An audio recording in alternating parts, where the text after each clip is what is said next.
Hey, what's going on, guys? So, No Man's Sky just got another round of fixes. The biggest thing jumping out here is that they finally addressed some issues tied to the Hive of Glass milestone. That is a nice one because expedition progress is the kind of thing people do not want messed with after putting time into it. If a milestone breaks, the whole flow of the run gets thrown off. So, getting that cleaned up is a good sign that they are still smoothing out the expedition experience instead of just moving on and leaving it behind. There is also a fix for a really annoying base editing problem. Basically, if you were editing a base you did not actually own, the game could cause you to lose resources. That is one of those bugs that sounds simple when you say it out loud, but in practice, it can wreck a player's session fast, especially if they are building, moving stuff around, or helping someone else out. So, yeah, that one matters more than it might seem at first. They also touched the visual side of things a bit. Ship trails flickering got fixed, which may not sound huge on its own, but when you spend a lot of time flying around, little visual glitches like that can get old really fast. Then there's the PSVR VR2 cloud issue, which is another good quality of life fix for anyone playing in VR and wanting the game to look as clean and stable as possible. It is the sort of thing that does not change the whole game, but it absolutely makes the game feel more polished when you are actually in it.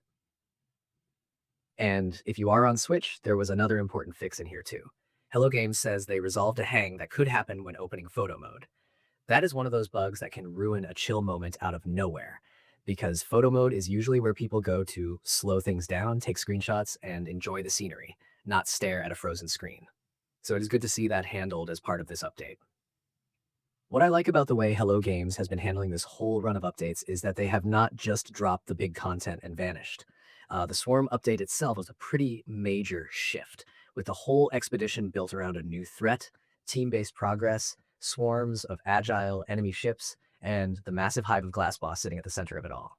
It also pushed players to work together to build the technology needed to deal with that threat, which gave the whole thing a more community driven feel than just another isolated mission chain. And even before this newest patch, they had already been tightening things up with earlier fixes. One of those updates improved expedition readability and audio, added sound to the prismatic core, and worked on marker placement and visual bits. Another earlier fix handled multiplayer crashes and some character customization issues during the expedition. So when you look at the full picture, this does not feel like a random patch thrown out at the last second. It feels more like a steady cleanup pass after a big themed update, which is honestly what a lot of players usually hope for anyway. So overall, this patch is not about adding a huge new feature or changing the direction of the game.